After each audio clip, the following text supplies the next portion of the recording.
الحمد لله نحمده ونستعينه ونؤمن به ونتوكل عليه ونعوذ بالله من شرور أنفسنا ومن سيئات أعمالنا من يهده الله فلا مضل له ومن يضلل فلا هادي له ونشهد أن لا إله إلا الله ونشهد أن محمدا عبده ورسوله أرسله بالهدى ودين الحق ليظهره على الدين كله ولو كره المشركون اللهم صل على محمد وعلى آل محمد كما صليت على إبراهيم وعلى آل إبراهيم إنك حميد مجيد اللهم بارك على محمد وعلى آل محمد كما باركت على إبراهيم وعلى آل إبراهيم إنك حميد مجيد أما بعد فإن خير الحديث كتاب الله وخير الهدي هدي محمد صلى الله عليه وسلم وشر الأمور محدثاتها وكل محدثة بدعة وكل بدعة ضلالة أيها الإخوان والأخوات أوصيكم وإياي أولا بتقوى الله أعوذ بالله من الشيطان الرجيم بسم الله الرحمن الرحيم وإن هؤلاء يحبون العاجلة ويذرون وراءهم يوما ثقيلا. പ്രിയപ്പെട്ട സത്യവിശ്വാസികളെ, വിശ്വാസിനികളെ, അല്ലാഹുവിൻ്റെ നിയമങ്ങളും അവൻ്റെ വിധിവിലക്കുകളുമെല്ലാം ജീവിതത്തിൻ്റെ എല്ലാ ഓരോ ഘട്ടങ്ങളിലും കൃത്യമായി പാലിച്ചുകൊണ്ട് പരമാവധി തഖ്വയിൽ അധിഷ്ഠിതമായി ജീവിക്കണേ എന്ന് വസിയ്യത്ത് ചെയ്യുകയാണ്, ഉപദേശിക്കുകയാണ്.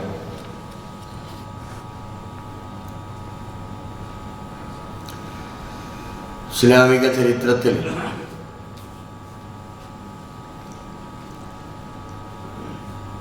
അന്ന് മദീനയെ ആക്രമിക്കാൻ വേണ്ടി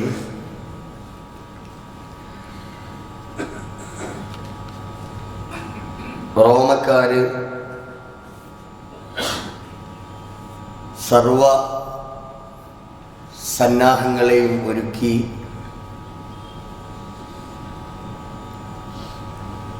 മദീനയെ ആക്രമിക്കാൻ വേണ്ടി തയ്യാറെടുക്കുന്നുണ്ട് എന്ന വിവരം നബി സല്ലല്ലാഹു അലൈഹി വസല്ലമക്ക് അറിയാൻ സാധിച്ചു.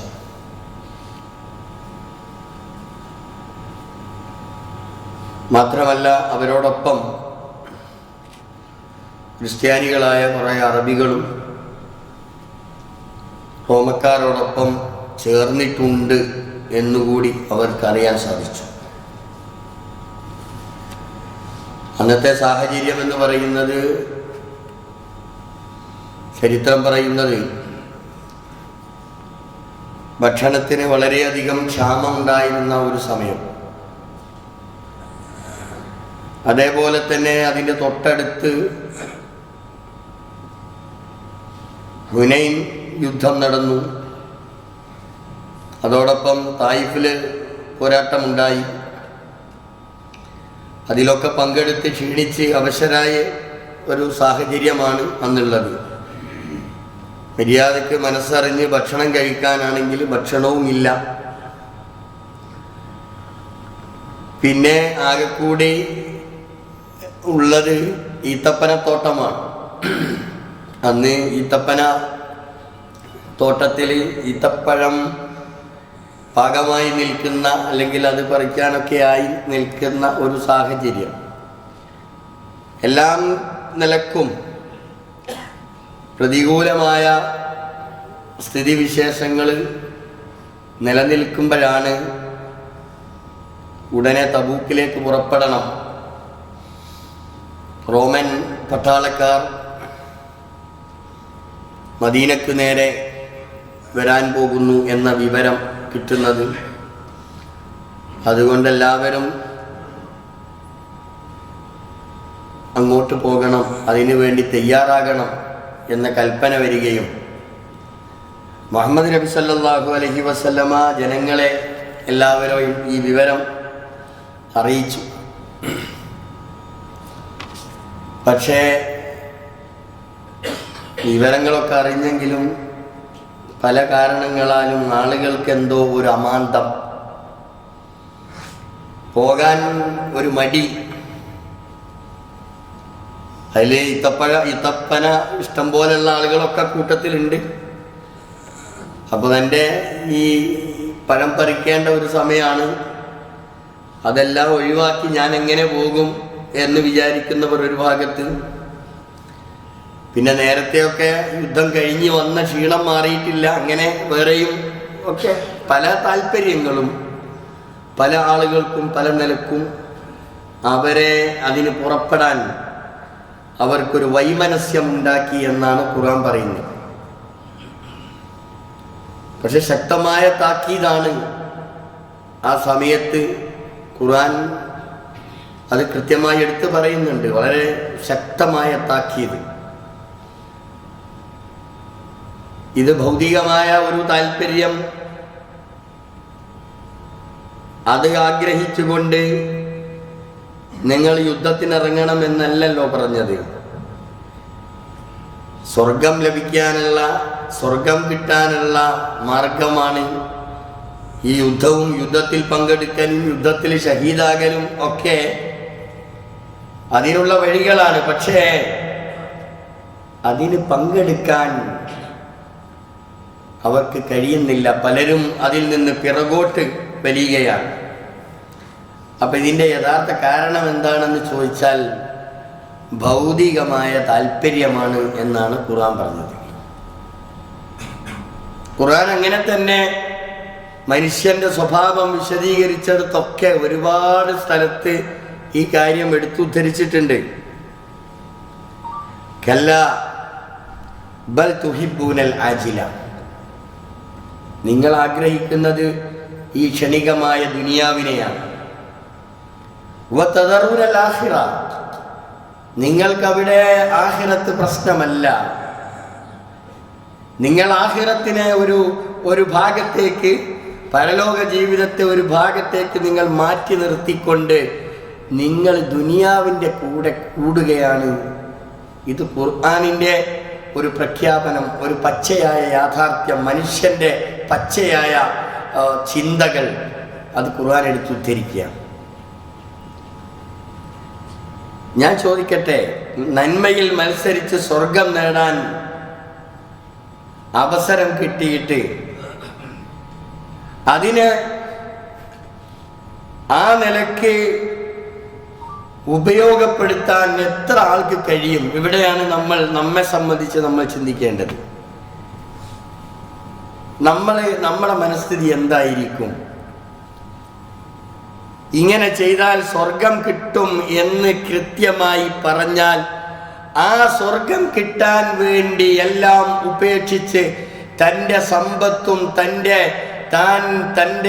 തൻ്റെ കുടുംബത്തെയും മക്കളെയും ഒക്കെ ഇവിടെ വിട്ടേച്ച് പോകണം എന്ന് പറയുമ്പോൾ അവിടെ നമ്മൾക്ക് കഴിയോ? നമ്മുടെ മനസ്സതിന് മാത്രം പാകപ്പെട്ടിട്ടുണ്ടോ? ഇവിടെയാണ് നമ്മെക്കുറിച്ച് നമ്മൾ ചിന്തിക്കേണ്ടത്. നമ്മൾക്കതിന് കഴിയുമോ? നന്മയുടെ വിഷയത്തിൽ നിങ്ങൾ മുൻകടക്കണം എന്ന് പറയുന്നതോടൊപ്പം നിങ്ങൾ ഇത്തിരി മത്സര ബുദ്ധിയോടുകൂടി തന്നെ ഈ വിഷയത്തിൽ ഇറങ്ങണം. ഇത് ഖുർആൻ നമ്മളോട് ആവശ്യപ്പെട്ടിട്ടുള്ളൊരു കാര്യമാണ്.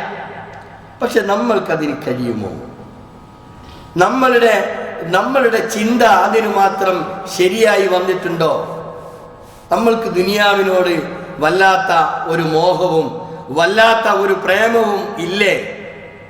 പെട്ടെന്ന് നമ്മൾ എന്തെങ്കിലും ഒരു കാര്യം ചിന്തിക്കുമ്പോൾ തന്നെ ആലോചിച്ചാൽ തന്നെ തൻ്റെ മക്കളെക്കുറിച്ചും തൻ്റെ കെട്ടിയോളെക്കുറിച്ചും തിരിച്ചും ഒക്കെയാണ് പലപ്പോഴും നമ്മുടെ മനസ്സിലേക്ക് ഓടി വരിക. ആ സ്വഭാവം ഒരു വിശ്വാസിക്ക് ചേർന്നതല്ലാണ്. ബൽ തുസിറൂനൽ ഹയാത്തദ് ദുനിയ. ഖുർആൻ പറയുന്നത് നിങ്ങൾ മനുഷ്യൻ അങ്ങനെയാണ്. അവൻ തിരഞ്ഞെടുക്കുന്നത് ദുനിയാവാണ്. എന്താണെന്നറിയില്ല. എവിടേക്ക് പോയാലും അവന്റെ ചിന്ത ഇവിടെ വാരി കൂട്ടണം, ഇവിടെ വെട്ടിപ്പിടിക്കണം, ഇവിടെ എനിക്ക് ഇത്തിരിയൊക്കെ അഹങ്കാരിയാകണം, കുറച്ചൊക്കെ മേൽക്കോയ്മ നേടണം, ഇത്തിരിയൊക്കെ പൊങ്ങച്ചം അതെനിക്ക് കാണിക്കണം. ഇങ്ങനെയുള്ള വളരെ ദുഷ്ടമായ ഒരു ചിന്തയാണ് പലപ്പോഴും മനുഷ്യർക്ക് ഉണ്ടാവുകയാണ്. ഖുർആൻ നമ്മളോട് അങ്ങനെയാണ് നമ്മൾക്ക് പറഞ്ഞു തരുന്നത്. ഖുർആൻ എത്ര സ്ഥലത്ത് വല്ലാഹിറത്തു, ആഹിറത്താണടോ ഖൈറ്, അതാണ് ഖൈറ്, വഅബ്ക, അതാണ് എന്നെന്നും നിലനിൽക്കുന്നത് എന്ന് ഖുർആൻ എത്ര ഇടത്ത് അത് പറഞ്ഞിട്ടുണ്ട്. പക്ഷേ നമ്മൾ അവിടേക്ക് എത്തൂല. ആഖിറത്തിന്റെ കാര്യം അത് കേൾക്കും. മറ്റേ ആഖിറത്തിലേക്ക് എത്താനുള്ള വഴികൾ ഇന്നതാണ് എന്നൊക്കെ പറയുന്നത് അത് കേൾക്കാൻ ചിലപ്പോ എന്തോന്നറിയില്ല, ഒരു വൈമനസ്യമാണ്, അതിനോടെന്തോ ഒരു താല്പര്യമില്ലായ്മയാണ്. നമ്മൾ ഇവിടെ മനസ്സിലാക്കേണ്ടത്, നമ്മൾ ഈ ആഖിറത്തിന്റെ ചിന്തയിൽ നിന്ന് വഴിമാറി പോകുന്നതാണ് നമ്മുടെ സകലമാന പ്രശ്നങ്ങൾക്കും കാരണം എന്ന് നമ്മുടെ ഉമ്മത്ത് ഒന്ന് ചിന്തിച്ചാലേറെ നല്ലതാണ്. നമ്മൾ അതിനു മാത്രം പ്രശ്നങ്ങളെയും അതിനു മാത്രം സങ്കീർണതകളെയും നമ്മൾ അനുഭവിച്ചുകൊണ്ടിരിക്കുക. നമ്മൾ എന്ന് പറയുന്നത് നമ്മൾ താമസിക്കുന്ന നമ്മുടെ ഈ ഒരു ലൊക്കേഷൻ അല്ല ഞാൻ സൂചിപ്പിച്ചത്. നമ്മുടെ ഇന്ത്യയിൽ നമ്മൾ അനുഭവിക്കുന്ന പ്രശ്നങ്ങൾ ഏതെല്ലാം വിധത്തിൽ, ജീവിക്കണോ മരിക്കണോ, നിലനിൽക്കണോ വേണ്ടേ, ഇതിനെക്കുറിച്ച് ഏറെ ചിന്തിച്ചു കൊണ്ടിരിക്കുന്ന ഒരു പ്രത്യേകമായ സാഹചര്യത്തിൽ നമ്മുടെ ആരാധനാകർമ്മങ്ങൾ നിർവഹിക്കുവാനുള്ള ആരാധനാലയങ്ങൾ പോലും പെട്ടെന്ന് ഒരു സുപ്രഭാതത്തിൽ തകർത്ത് തരിപ്പണമാക്കിക്കൊണ്ടിരിക്കുന്ന ഒരു കാലഘട്ടത്തിൽ നമ്മൾ ജീവിക്കുമ്പോൾ നമ്മൾ ഒരു തിരിച്ചുവരവ്, അള്ളാഹുവിലേക്കുള്ള ഒരു തിരിച്ചുവരവ് വളരെ അനിവാര്യമാണ് എന്ന് സൂചിപ്പിക്കുക. ദുനിയാവിനെ അങ്ങ് വിട്ടേക്കണം നമ്മൾ. ഞാൻ ചോദിക്കട്ടെ, അള്ളാഹുവിന്റെ പ്രവാചകന്റെ ഒരു വചനമുണ്ട്, ഒരു പ്രവാചകന്റെ ഒരു താല്പര്യം. ചുമക്ക് നമ്മുടെ പ്രദേശത്തുള്ള മുഴുവൻ ആളുകളും പള്ളിയിൽ വരുന്നുണ്ട്. നമ്മുടെ ദേശക്കാരൊക്കെ ചുമക്ക് വളരെ താല്പര്യപൂർവ്വം നമ്മൾ പള്ളിയിൽ എത്തുന്നുണ്ട്. എന്നാൽ അത് മതിയോ? പ്രവാചകന്റെ പ്രവചനം എന്ന് പറയുന്നത് അത് ഏറ്റെടുത്തുകൊണ്ട് ജൂതന്മാർ പോലും ഇന്ന് അത് ഏറ്റെടുത്ത് സംസാരിക്കുന്നത് എന്താണെന്നറിയോ നിങ്ങൾക്ക്? ജുമുഅക്ക് വേണ്ടി മുസ്ലിം സമൂഹം എന്തുമാത്രം താല്പര്യത്തോടുകൂടി ആ സമയത്ത് പള്ളിയിൽ വരുന്നുണ്ടോ, അതുപോലെ പ്രത്യേകിച്ച് സുബ്ഹ് നമസ്കാരത്തിന് അവർ ഏത് കാലത്താണ് അതുപോലെ പള്ളിയിൽ എത്തിച്ചേരുന്നത് അന്ന് മാത്രമേ നിങ്ങൾക്ക് വിജയിക്കാൻ കഴിയുന്ന. നമ്മളൊന്ന് ആലോചിച്ചു നോക്കൂ. നമ്മൾ ഒരു ജുമുഅ മതിയോ നമ്മൾക്ക്? എല്ലാ വക്തും നമ്മുടെ പള്ളികൾ നിറഞ്ഞു കവിയണ്ടേ? എല്ലാ വക്തിലും അങ്ങനെ വരണ്ടേ? വിശിഷ്യ സുബ്ഹിക്ക് ഇത് പ്രത്യേകിച്ച് പറയാൻ നമ്മളുടെ ഈമാൻ, നമ്മളുടെ വിശ്വാസം അതെന്തുമാത്രം നമ്മുടെ മനസ്സിലുണ്ട് എന്നറിയുന്നത് പ്രത്യേകിച്ച് ഈ സുബ്ഹ് സമയത്താണ്. നമ്മുടെ ഉറക്കത്തിൽ നിന്ന് എഴുന്നേറ്റ് നമ്മൾ പള്ളിയിലേക്ക് വരാനുള്ള നമ്മുടെ സന്നദ്ധത അതെന്തുമാത്രം ഉണ്ട് എന്ന് നമ്മെ പഠിപ്പിക്കുകയാണ്. അതിന് നമ്മൾ എന്നാ തയ്യാറാവുക? അങ്ങനെ പള്ളിയിലേക്ക് കടന്നു വരാൻ ഏത് സമയത്തും ഏത് വക്തിലും പള്ളി നിറഞ്ഞു കവിയുന്ന ഒരന്തരീക്ഷം ഇവിടെ ഉണ്ടാകണം. അപ്പോഴേ നമ്മൾക്ക് അള്ളാന്റെ സഹായം ഉണ്ടാകുന്ന ആ ഒരവസ്ഥയിലേക്ക് നമ്മൾ മാറണം. പക്ഷെ നമ്മൾ നമസ്കരിച്ചിട്ട് പോലും അവിടെ ഇരുന്ന് 5 മിനിറ്റ് തന്റെ കാര്യം, തന്റെ വിഷയം, തന്റെ റബ്ബിനോട് ഒന്ന് മനസ്സ് തട്ടി പറയാൻ പോലും നമ്മൾക്ക് സമയമല്ല. അപ്പൊ നമ്മൾ ഏതാണ് നമ്മളെ മുൻകടക്കുന്നത്? ദുനിയാവാണോ ആഖിറമാണോ? എവിടെയാണ് നമ്മൾ നമ്മെക്കുറിച്ചും നമ്മുടെ ഇബാദത്തിനെ കുറിച്ചും നമ്മുടെ മറ്റ് സൽക്കർമ്മ പ്രവർത്തനങ്ങളെ കുറിച്ചും ഒക്കെ നമ്മൾ ഏറെ ചിന്തിക്കുകയും മനസ്സിലാക്കുകയും ചെയ്യേണ്ടത്? ഇന്നഹാഉലായി യുഹിബ്ബൂനൽ ആജില, ഈ മനുഷ്യന്മാർ അവർ ഈ എത്രയും ക്ഷണികമായ ഈ ദുനിയാവിന്റെ പിറകെ അവർ ഓടിക്കൂടുകയാണ്. അവരതിനെക്കുറിച്ചാണ് അവർ ഇഷ്ടപ്പെടുന്നത്.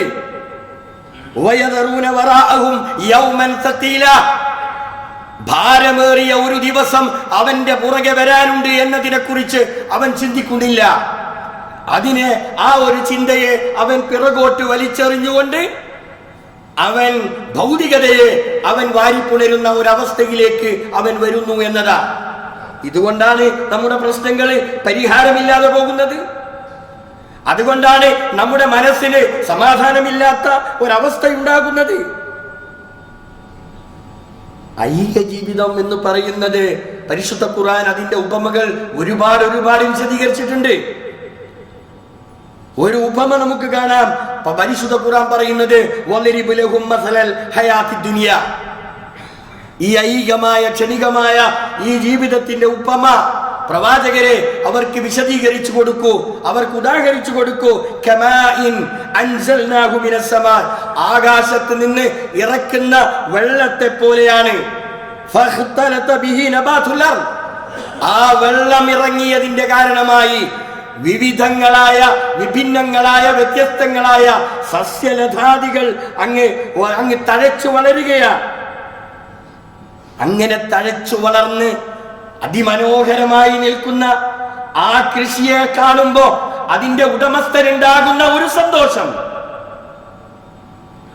നമ്മൾ രാവിലെ നമ്മുടെ കൃഷിയിടങ്ങളിലേക്ക് പോയി നമ്മൾ അതിനു വേണ്ടതൊക്കെ ചെലവ് ചെയ്ത് അതിനെ വളർത്തിക്കൊണ്ടുവരുന്നത് അള്ളാഹുവിന്റെ തണലിലാണ്. അങ്ങനെ തഴച്ചു വളർന്നുകൊണ്ടിരിക്കുന്ന സസ്യങ്ങൾ ഒരു സുപ്രഭാതത്തിൽ ഫഅസ്ബഹ ഹസീമൻ, ഒരു സുപ്രഭാതത്തിൽ അതങ്ങ് തുരുമ്പായി പോവുകയാണ്. ഏതുപോലെ അതിശക്തമായ കാറ്റ് വന്നു. അതിശക്തമായ കാറ്റ് വന്ന് കാറ്റിൽ കാറ്റ് ആ കൃഷിയെ ആകമാനം പാറ്റിക്കളഞ്ഞ ഒരവസ്ഥ. ആ കൃഷിയെ കൃഷി നശിച്ചു പോവുകയാണ്. ആ കാറ്റ് മുഖേന അത് തുരുമ്പായി മാറുകയാണ്. ഇത്രേ ഉള്ളു ദുനിയാവ്. നമ്മൾ എന്തുമാത്രം നമ്മൾ സമ്പാദിച്ചു വെച്ചാലും, എന്തൊക്കെ നമ്മൾ ഉണ്ടാക്കി വെച്ചാലും നിമിഷ നേരം കൊണ്ട് അത് തകർന്ന് തരിപ്പണമായി പോകുന്നു എന്നതാണ്.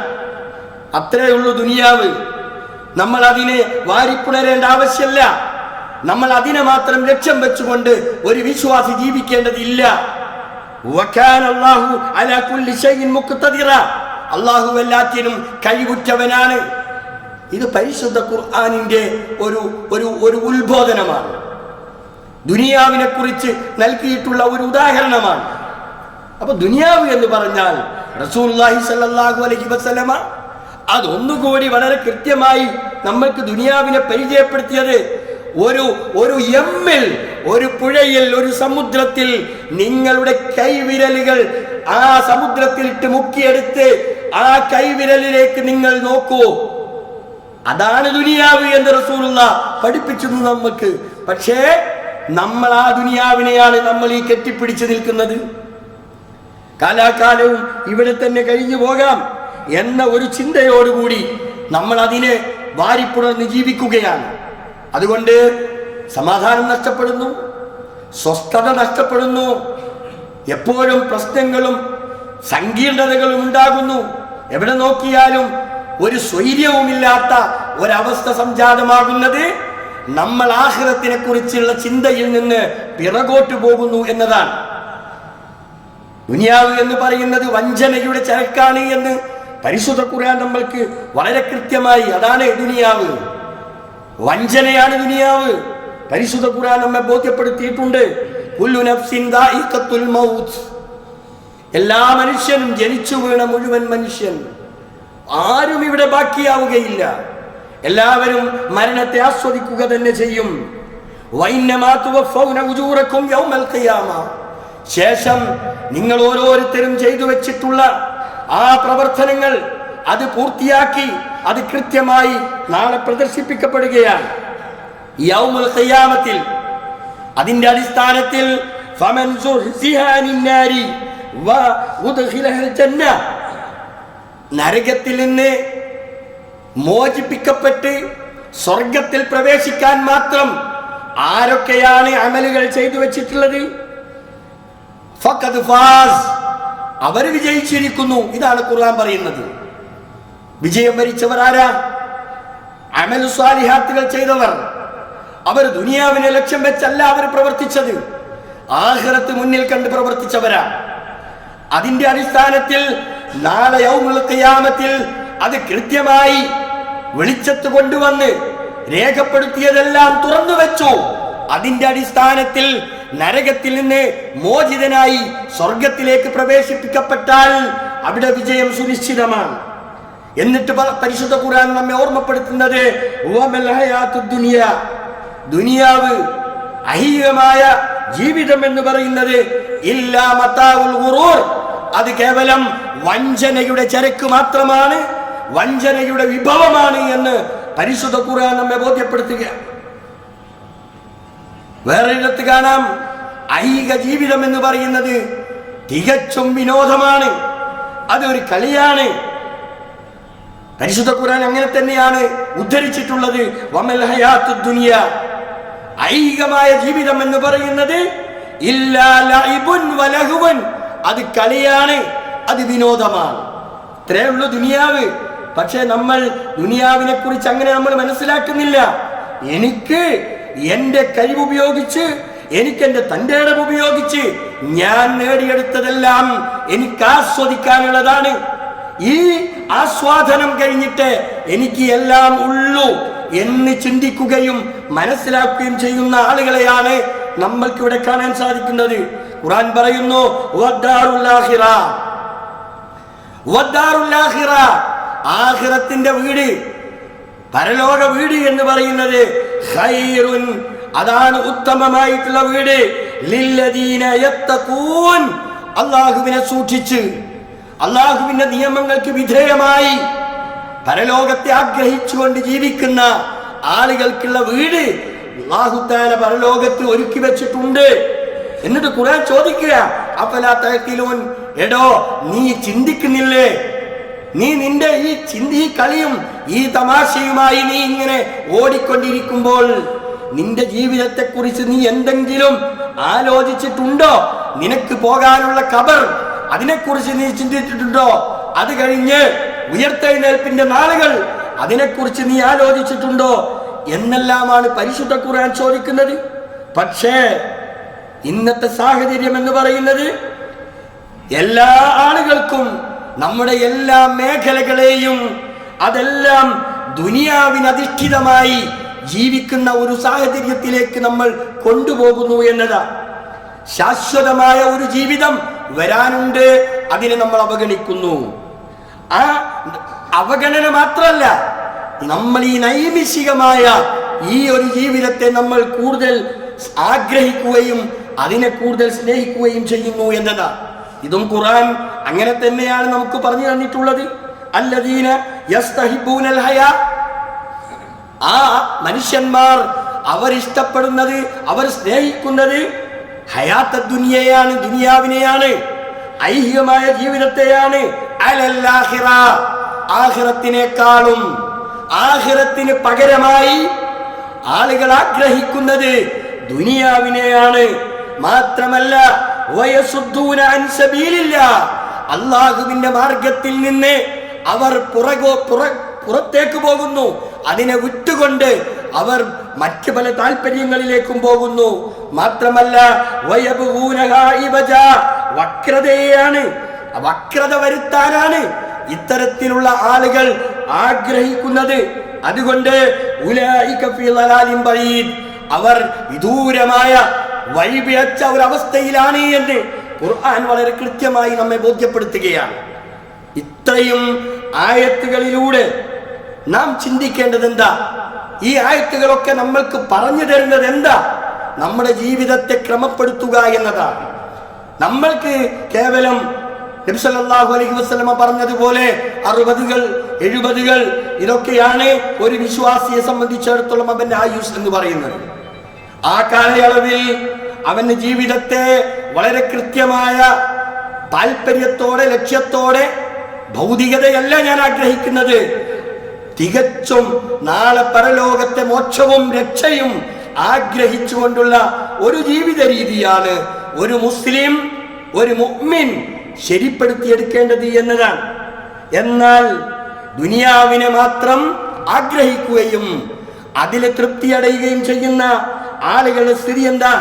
ഇന്നല്ലദീന ലാ യർജൂന ലിഖാഅന, ഒരു വിഭാഗം ആളുകളുണ്ട്, അവർ നമ്മെക്കുറിച്ച് ആഗ്രഹിക്കുന്നില്ല, പരലോകത്ത് നമ്മളുമായി കണ്ടുമുട്ടും എന്ന ചിന്ത അവർക്കില്ല. അവരോ വറലൗ ബിൽ ഹയാത്തി ദുനിയാ, അവർ ഈ ഐഹിക ജീവിതത്തെ ലക്ഷ്യം വെച്ചുകൊണ്ട് അവർ അങ്ങനെ ജീവിക്കുകയാണ്. വതുമഅന്നു ബിഹാ, അതിൽ അവർ സമാധാനമടയുന്നു. അങ്ങനെയാണല്ലോ പല ആളുകളും ദുനിയാവില്, എനിക്ക് ഞാനും എൻ്റെ കെട്ടിയോളും ഞാനും എൻ്റെ കുടുംബവും ഞങ്ങൾക്കൊരു പ്രശ്നവുമില്ല, ഞങ്ങൾ വളരെ സുന്ദരമായി സന്തോഷത്തോടെ ഞങ്ങൾ അങ്ങ് ജീവിക്കുന്നു. ഇതല്ല, അങ്ങനെ ദുനിയാവിന് വേണ്ടി അങ്ങനെ തൃപ്തിപ്പെട്ട് വളരെ സമാധാനത്തോടു കൂടി ജീവിക്കുന്നു. എന്നാൽ നാളെ പരലോകത്ത് നമ്മളുമായി കണ്ടുമുട്ടണം എന്ന് അത്തരത്തിലുള്ള ആളുകൾ ആഗ്രഹിക്കുന്നില്ല എങ്കിൽ വല്ലദീനഹും അൻ ആയാതിനാ ഗാഫിലൂൻ, അവർ നമ്മുടെ ദൃഷ്ടാന്തങ്ങളെ കുറിച്ച്, നമ്മുടെ ആയത്തുകളെ കുറിച്ച് അവർ പൂർണ്ണമായും അശ്രദ്ധയിലാണ്. അതുകൊണ്ടോ ഉലൈക മഅവാഹുമുൻ നാർ, അവർക്ക് അവരുടെ സങ്കേതം നരകം, അത് ഉറപ്പാണ്. ബിമാ കാനൂ യക്സിബൂൻ, അവർ സമ്പാദിച്ചു വെച്ചത് അങ്ങനെയാണ്. ദുനിയാവിനെ വാരിപ്പുണർന്ന് ദുനിയാവിനെ മാത്രം ലക്ഷ്യം വെച്ച് അവർ ജീവിച്ചു. എല്ലാം അത് ഇവിടെ തന്നെ അങ്ങ് അവസാനിച്ചു. നാളെ പരലോകത്ത് അവരുടെ മുമ്പിൽ വെക്കാൻ അവരുടെ കയ്യിൽ ഒന്നുമില്ലാത്ത വട്ടപൂജ്യരായി നാളെ അള്ളാഹുവിന്റെ കോടതിയിൽ ഹാജരാക്കപ്പെടുന്ന ഒരവസ്ഥയെ കുറിച്ചാണ്. നമ്മുടെ പ്രശ്നങ്ങൾ പരിഹരിക്കപ്പെടണമെങ്കിൽ, നമുക്ക് സമാധാനം ഉണ്ടാകണമെങ്കിൽ, നല്ല ശാന്തമായ ഒരന്തരീക്ഷം ഉണ്ടാകണമെങ്കിൽ, സ്വൈര ജീവിതം ഉണ്ടാകണമെങ്കിൽ നമ്മൾ അള്ളാഹുവിനെ ആഗ്രഹിച്ചുകൊണ്ട്, പരലോകത്തെ ആഗ്രഹിച്ചുകൊണ്ട് ജീവിക്കണം. എങ്കിലേ രക്ഷയുള്ളൂ. ആ ഒരവസ്ഥയിലേക്ക് സത്യവിശ്വാസികൾ മടങ്ങി വരുമ്പോൾ മാത്രമാണ് എല്ലാ അർത്ഥത്തിലും സന്തോഷവും അതേപോലെ തന്നെ സ്വൈര്യവും ഉണ്ടാവുകയുള്ളൂ എന്ന് വിശ്വാസികൾ മനസ്സിലാക്കണം. അല്ലാഹു സുബ്ഹാനഹു വ തആല ഇങ്ങനെ അല്ലാഹുവിനെ ലക്ഷ്യം വെച്ചുകൊണ്ട് ജീവിക്കുന്ന, പരലോകത്തെ ആഗ്രഹിച്ചുകൊണ്ട് ജീവിക്കുന്ന യഥാർത്ഥ മുത്തഖികളിൽ അല്ലാഹു നമ്മെ എല്ലാവരെയും ഉൾപ്പെടുത്തി അനുഗ്രഹിക്കുമാറാവട്ടെ.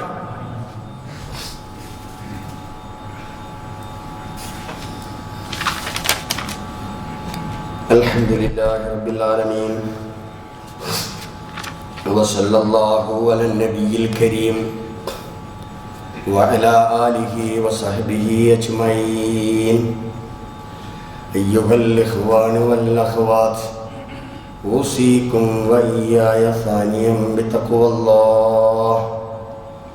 പ്രിയപ്പെട്ട സഹോദരങ്ങളെ, അള്ളാഹുവിനെ സൂക്ഷിച്ച് തഖ്വയുള്ളവരായി ജീവിക്കണേ എന്ന് ഒരിക്കൽ കൂടി വസിയത്ത് ചെയ്യുകയാണ്, ഉപദേശിക്കുകയാണ്. ഭൗതികമായ താല്പര്യങ്ങൾക്ക് മാത്രം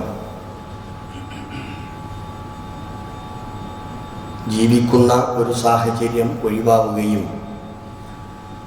പരലോകത്തെയാണ് ആഗ്രഹിക്കേണ്ടത് എന്നും അവിടുത്തെ രക്ഷയും സമാധാനവുമാണ് ഒരു വിശ്വാസി ആഗ്രഹിക്കേണ്ടത് എന്നുമാണ് ഇത്രയും നാം പറഞ്ഞു വന്നത്. ദുനിയാവിൻ്റെ കൂടെ നമ്മൾ ആഗ്രഹിക്കുന്നത് കൊണ്ട് പലപ്പോഴും നമ്മൾക്ക് എവിടെയും സമാധാനം കിട്ടുന്നില്ല.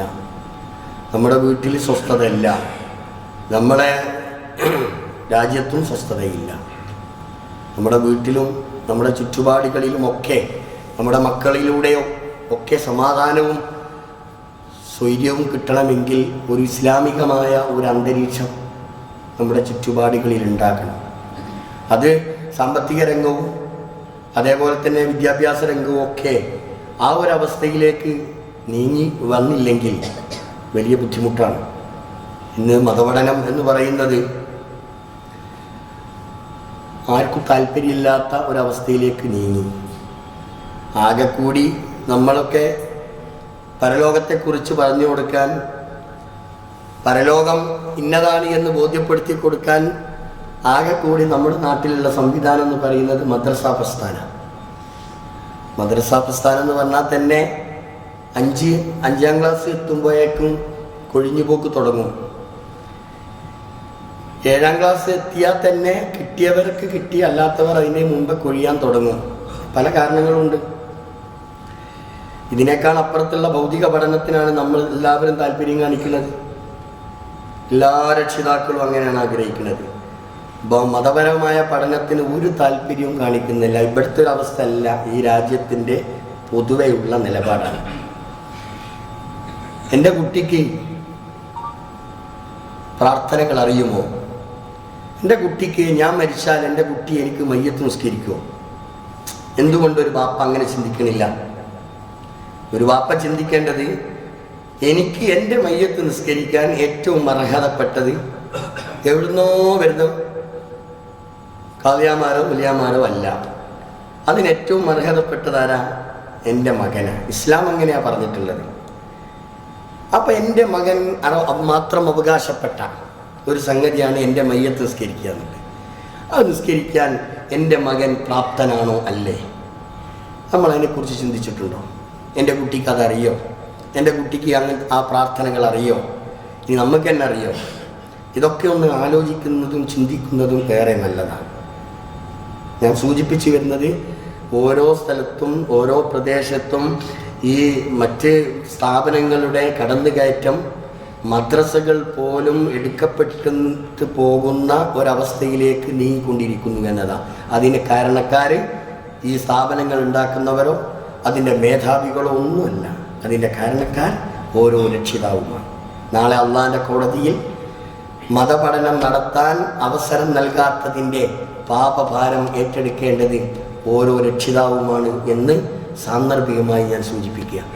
ഇങ്ങനെ താഴെ തട്ടിൽ നിന്ന് മദ്രസകളിൽ നിന്ന് കൊടുക്കേണ്ട ഈ വിദ്യാഭ്യാസം, അത് കിട്ടുമ്പോഴാണ് പരലോകത്തെക്കുറിച്ചുള്ള ചിന്ത, എന്താണ് ദുനിയാവ്, എന്താണ് ആഖിറം, ഞാൻ എവിടേക്കാണ് പോണത്, എൻ്റെ നിലപാടുകൾ എന്താ, എൻ്റെ ഉമ്മയാരാണ്, എൻ്റെ ബാപ്പയാരാണ്, എൻ്റെ പെങ്ങളാരാണ്. ഇന്നത്തെ ജനറേഷന് ബാപ്പയെ, ഉമ്മയെയും പെങ്ങളെയും തിരിച്ചറിയാൻ പറ്റാത്ത ഒരു ലോകത്താണ് നമ്മൾ ജീവിക്കുന്നത്. ജ്യേഷ്ഠത്തി അനുജത്തി അവരാരെ അറിയില്ല. അത്തരം ഒരവസ്ഥയിൽ ജീവിക്കുമ്പോൾ ഇതിനൊക്കെ ഒരു തിരിച്ചറിവും വകതിരിവും ഉണ്ടാകണമെങ്കിൽ മതപഠനം വേണം. ഈ മതപഠനം ഉള്ളിടത്ത് അതിനുള്ള സാഹചര്യങ്ങൾ ഉപയോഗപ്പെടുത്തിയിട്ടില്ലെങ്കിൽ നാളെ അള്ളാഹുവിൻ്റെ മുമ്പിൽ നമ്മൾ സമാധാനം പറയേണ്ടി വരും, നമ്മൾ ഖേദിച്ചു മടങ്ങേണ്ടി വരും എന്ന് പ്രത്യേകം ഓർമ്മപ്പെടുത്തുകയാണ്. അള്ളാഹു നമ്മെ അനുഗ്രഹിക്കട്ടെ. സത്യം മനസ്സിലാക്കി ജീവിക്കുന്ന യഥാർത്ഥ മുത്തക്കികളിൽ അള്ളാഹു നമ്മെ എല്ലാവരെയും ഉൾപ്പെടുത്തി അനുഗ്രഹിക്കുമാറാവട്ടെ. പരലോകം ആഗ്രഹിച്ചുകൊണ്ട് അതിനുവേണ്ടി പണിയെടുക്കുന്ന യഥാർത്ഥ മുഅ്മിനുകളിൽ അള്ളാഹു നമ്മെ എല്ലാവരെയും ഉൾപ്പെടുത്തി അനുഗ്രഹിക്കുമാറാവട്ടെ. ഒരുപാട് ആളുകൾ രോഗികളായി കിടക്കുന്നവർ നമ്മുടെ സ്വദേശത്ത് വീടുകളിൽ ആശുപത്രികളിൽ കഴിഞ്ഞുകൂടുന്നവർ, അതോടൊപ്പം തന്നെ വിദേശത്ത് മക്കളുടെ അടുത്തും മറ്റുമൊക്കെ ഹ്രസ്വ സന്ദർശനാർത്ഥം ഗൾഫിൽ പോകുന്ന ആളുകളുണ്ട്. അവിടെ ചെന്ന് അങ്ങേയറ്റം രോഗത്തിനടിമപ്പെട്ട് ആശുപത്രിയിൽ കഴിഞ്ഞുകൂടുന്ന ആളുകളുണ്ട്. നാട്ടിലേക്ക് വരാൻ ഒരുങ്ങി നിൽക്കുമ്പോൾ ആശുപത്രിയിലേക്ക് പോകുന്ന സാഹചര്യങ്ങൾ നമ്മുടെയൊക്കെ ദേശത്തുള്ള ആളുകളിലൊക്കെ ഉണ്ട്. അല്ലാഹു തആല രോഗങ്ങൾക്ക് ശമനം നൽകി അവരെ അനുഗ്രഹിക്കുമാറാവട്ടെ. കുടുംബത്തിൽ ഐക്യവും ആശ്വാസവും സ്നേഹവും അല്ലാഹു നിലനിർത്തുമാറാവട്ടെ. മരണപ്പെട്ടു പോകുന്ന ആളുകൾക്ക് അല്ലാഹു തആല മഗ്ഫിറത്തും മർഹമത്തും നൽകി അവരെ അനുഗ്രഹിക്കുമാറാവട്ടെ. നാളെ ജന്നാത്തുൽ ഫിർദൗസിൽ നമ്മെയും അവരെയും അല്ലാഹു തആല ഒരുമിച്ച് കൂട്ടുമാറാവട്ടെ. ഈ ലോകത്ത് അവസാനം വിട പറയുമ്പോൾ ലാ ഇലാഹ ഇല്ലല്ലാഹ് എന്ന കലിമത്ത് ഉച്ചരിച്ചുകൊണ്ട് വിട പറയാൻ അല്ലാഹു തആല നമുക്കൊക്കെ ഭാഗ്യം നൽകി അനുഗ്രഹിക്കുമാറാവട്ടെ. اللهم اغفر للمؤمنين والمؤمنات والمسلمين والمسلمات الأحياء منهم والأموات إنك مجيب الدعوات ويا قاضي الحاجات ربنا اغفر لنا ولإخواننا الذين سبقونا بالإيمان فلا تجعل في قلوبنا غلا للذين آمنوا ربنا إنك رؤوف رحيم اللهم أجرنا من النار اللهم أجرنا من النار اللهم أعز الإسلام والمسلمين وأذل الشرك والمشركين اللهم مقلب القلوب ثبت قلوبنا على دينك اللهم مصرف القلوب صرف قلوبنا على طاعتك اللهم اجعلنا من المسلمين واجعلنا من المتقين واجعلنا من المخلصين ربنا هب لنا من أزواجنا وذرياتنا قرة أعين واجعلنا للمتقين إماما ربنا تقبل منا دعاءنا إنك أنت السميع العليم وتب علينا إنك أنت التواب الرحيم ربنا آتنا في الدنيا حسنة وفي الآخرة حسنة وقنا عذاب النار.